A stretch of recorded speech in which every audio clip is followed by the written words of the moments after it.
The Paul Leslie Hour, helping people tell their stories. And now, your host, Paul Leslie. Hey, it's me. We are joined by our very special guest, Kate McGarry, and she's going to be talking about a number of things. She's had several albums, but this is her first trio album. It's called The Subject Tonight is Love, and she'll be performing with the trio February 2nd and 3rd at the Velvet Note in Alpharetta, Georgia, just outside of Atlanta.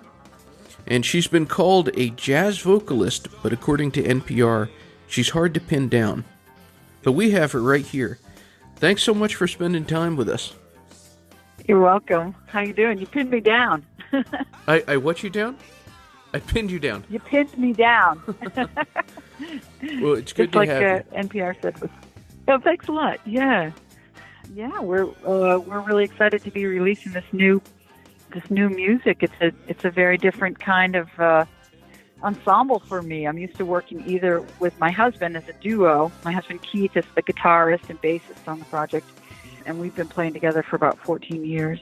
But this time, I usually either play with just him or with a full band with, bass and drums, etc. But for this, we invited our friend Gary Versace, who's a really incredible accordionist and pianist and organist and keyboardist, and we just had a field day.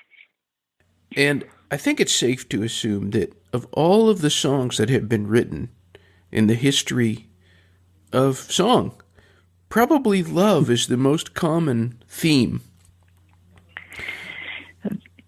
I will agree with that.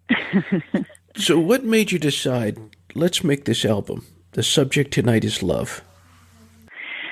Well, even though so many songs are written about love, about maybe romantic love, I think that love is the substratum for everything in our lives, whether not just romance, but I think it's the energy that everything's made out of. Not to be too woo-woo about anything, but that's my experience. And so I think that subject can weave through our lives in so many ways, besides the other than the regular way that we think of a love song. So many things are love songs to me.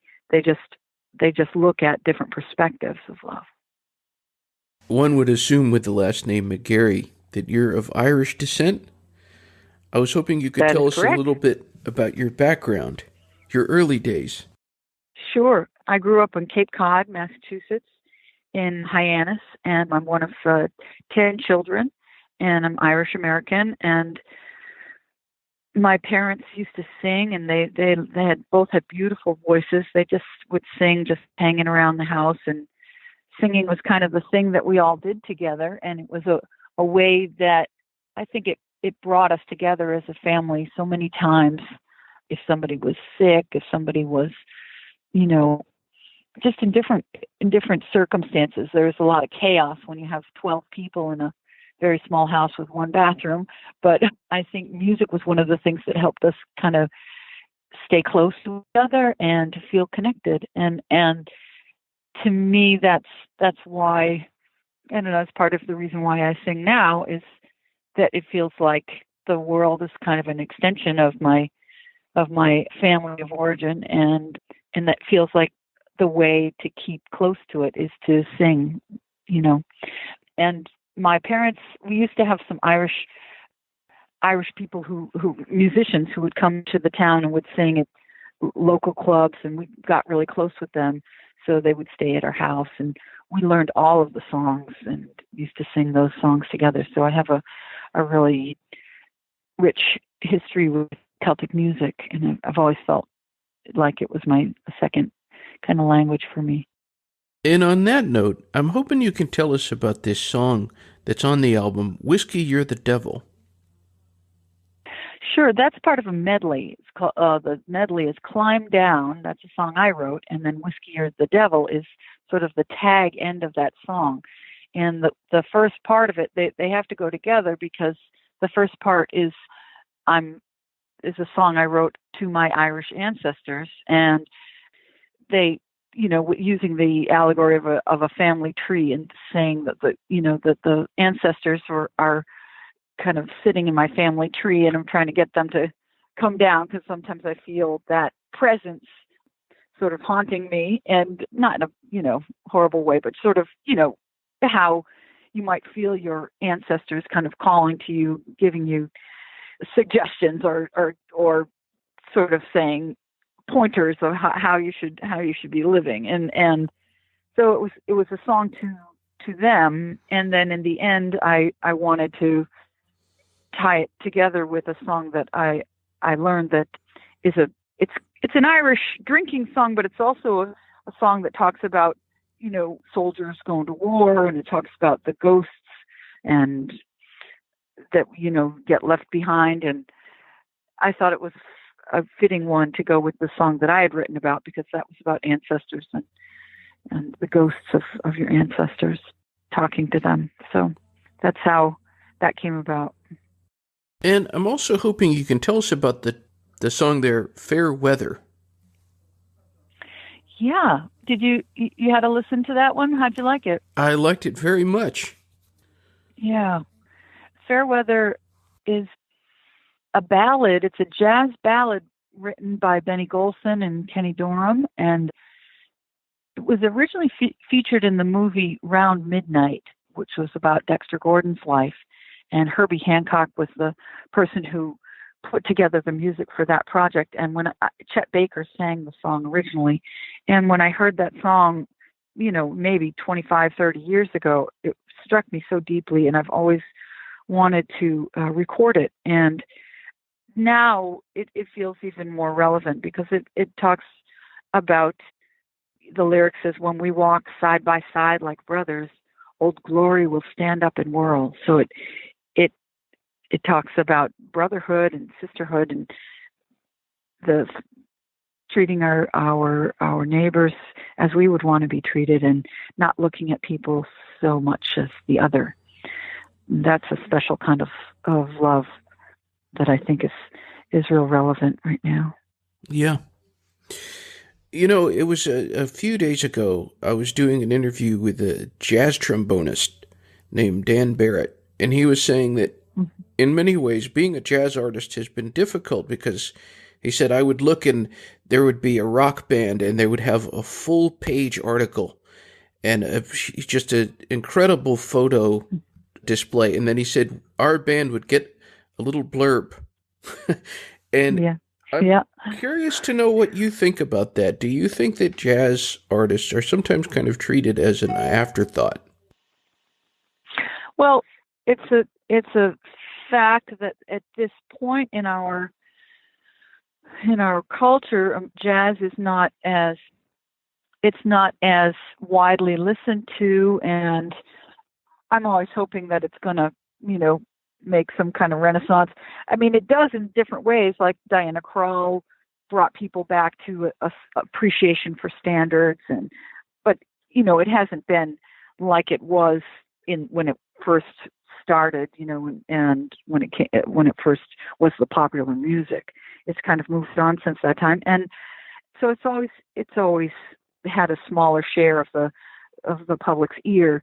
However, it's my feeling that in order that it's such a valuable part of our culture, and that it should be supported by the society in order to keep flourishing, even if it's not the kind of thing that everyone's going to listen to as popular music. It's still, many of today's best musicians, they studied jazz, or the jazz aspect of music can inform and help widen people's musical perspective. So it even if it's not going to be that popular, it will still keep influencing and helping our culture. So I think that it deserves our support and our attention, and I keep hoping that it's going to get more of that. As mentioned at the top of the interview, you're going to be performing in Alpharetta, Georgia on February 2nd and the 3rd at the Velvet Note.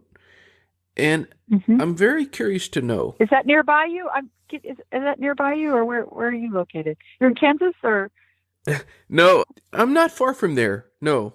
Oh, okay, great. Not That's at all. wonderful. I was trying to. I hadn't placed the interview came up so suddenly. I hadn't placed where you were calling from, where you were located, but it's in the Atlanta area. That's great. We're also going to be playing in New York City on Valentine's Day. So if any of your listeners are up there, we'll be at the Jazz Standard on Valentine's Day. Oh, very nice. Yeah, and then we'll be playing in Durham, North Carolina, on February 17th and 18th. So we've got some nice shows coming up. But I interrupted you. What were you saying? Oh, no, it's quite all right. I appreciate you giving us all those dates because we do have listeners in a lot of different places. But I was going to see if you could kind of let us see things and experience things from your vantage point. And what I mean is, I know what it is to see a show, but for Kate McGarry, what are you thinking? What are you feeling when you go on stage? Well, when I put a show together, it's my hope that I'm going to, and my intention and my plan is to help whoever is chosen to spend that evening with us, which is a commitment. It's a commitment of time and money and energy just to get out of the house and go somewhere. So when people make that kind of commitment, I feel very committed to whoever comes to my show, that they have an experience that is really emotionally full. Meaning, I like to have people be able to experience a really wide range of human feelings and emotions, and for them to be able to connect with memories from their past, and maybe for people to be able to feel, safe to feel sadness if they feel sadness, or to cry if they feel like crying, or to laugh, or to yell, or, that it be a space where people feel emotionally free. And that is my intention when I'm singing, is to experience that place of freedom. And through my communication with the other musicians, that's something that we haven't really talked about yet, but it really happens because of a combination of factors, and the musicians I'm playing with are the main one. If the musicians, like for instance, Gary and Keith, who I will be touring with, are both exquisitely nuanced musicians. So when they're listening to me, they're listening to each other, and everyone is very sensitive and willing to take chances and skilled at their instruments. So that's a really good combination. So you don't have people just kind of being like a bull in a china shop, just saying, this is how the song's going to go. It's more like, how is the song going to go tonight? How is everyone, what is the mood in the audience? What's our mood? All of those things are going to influence how we sing the song that time, and how it comes out, and how we improvise on it. So I'm looking to create a space that feels free and that feels uplifting and also emotionally open. And that's my hope of what people will experience. What are some of the things that you notice about an audience when you're looking out there? Well, one thing is, because I sing jazz, it's not necessarily a younger person's music, so I don't tend to see that many people staring at their phones. But when there's younger people there, I think they tend to not realize that, you know what I mean, like that you can see them.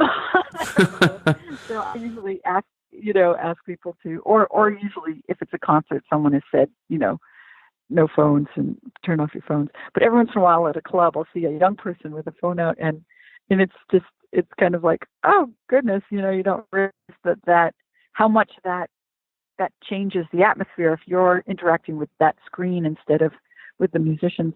But people are used to multitasking, young people, a lot more than maybe older people are. But oh, you know what? Now I've forgotten what you asked me. Do you remember what your question was? I've kind of. What do you notice about a crowd when you're What do I performing? notice a crowd? Okay, so I notice if they're smiling. I notice if they're nodding. I notice if they're responding to the rhythms that we're playing. I notice if they're holding their somebody's hand. I notice how how engaged they are, and if they're feeling engaged, and that's my hope is for people to be engaged, and usually it is very engaged. And I often look out and I see people wiping away a tear and at different songs, and then laughing at different songs. So that's really nice. I see people emotionally engaged. I like that. After the show, when people approach you, what is that like when you connect and you get to look at them eyeball to eyeball? It's very sweet and it's humbling. I mean, I've had people just come up and throw themselves into my arms and weep, and that's very humbling. And you feel that you feel like you've really connected with people, and that you've offered them something that's useful.